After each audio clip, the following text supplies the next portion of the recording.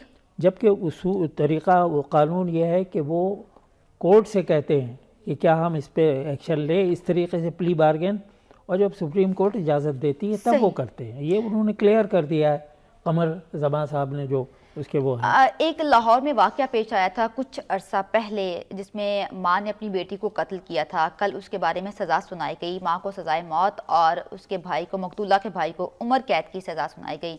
تو آپ اس بارے میں کیا کہتے ہیں؟ یہ بہت اچھا فیصلہ ہے. ٹھیک, بہت اچھا فیصلہ ہے. ماں جو علامت ہے محبت کی, خاص طور سے بیٹیوں سے محبت کی, جی, اس نے اتنا ظالمانہ عمل کیا. اس فیصلے سے ہمارے معاشرے پر کیا اثر پڑے گا؟ اثر پڑے گا, لوگوں کو یہ پھر ہوش آئے گا کہ اس قسم کے واقعات, اگر فرض کیجئے کہ وہ اپنی مرضی سے شادی کرنا چاہتے تھے, جی, یعنی وہ اس کی بیٹی ہو تو اسے سمجھایا جا سکتا تھا, منع کیا جا سکتا تھا, یا انکوائری کر کے دیکھا جا سکتا تھا کہ اگر یہ شادی کر دی جائے تو کوئی اس میں حرج نہیں ہے. جی, لیکن موت تک پہنچ جانا اپنی بیٹی کے, یہ اتنا بڑا اور اتنا ظالمانہ یہ عمل تھا کہ کوئی آپشن تھا ہی نہیں سوائے سزائے موت کے. اور اب اس کے اوپر اگر وہ اپیل کرے تو میں سمجھتا ہوں ان کورٹس کو بھی انصاف کا تقاضا یہی ہے کہ اس کو سزائے موت ہی دینی چاہیے, بلکہ بھائی کو بھی دینی چاہیے. جی, بھائی نے پکڑا تھا اور ماں نے آگ لگائی تھی, تو پکڑنا بھی اتنا ہی بڑا جرم ہے. وہ اپنی ڈیفنس کا اس کو موقع ہی نہیں دیا, انہوں نے بھاگنے کا بھی موقع نہیں دیا. جی, تو ان دونوں کو سزائے موت. بہرحال یہ کورٹ کا فیصلہ ہے اور ہم اس پہ بالکل کورٹ کی جانب سے اچھا فیصلہ کیا گیا کیونکہ بہت اس نے اچھا اپنی پسند سے نکاح کیا تھا، اور کورٹ کی جانب سے ایسے فیصلے پہ جیسا کہ آپ نے کہا کہ اس سے معاشرے پہ بہت اچھے اثرات مرتب ہوں گے۔ بہت شکریہ ابصار عبدالعلی صاحب ہمارے ساتھ موجود تھے، انہوں نے اپنا وقت دیا اور ہم نے کچھ بات کی پاکستان کی سیاست کے بارے میں اور کچھ دیگر ممالک کے بارے میں جیسے بھارت اور پاکستان کے بارے میں، کہ بھارت ہمیشہ پاکستان کو دبانے کی کوشش کرتا ہے، پاکستان پر دباؤ بڑھانے کی کوشش کرتا ہے، لیکن ایسا ممکن نہیں ہے اور نہ ہو سکتا ہے۔ اس کے ساتھ ہی شمائلہ حبیب کو دیجیے اجازت، اللہ حافظ۔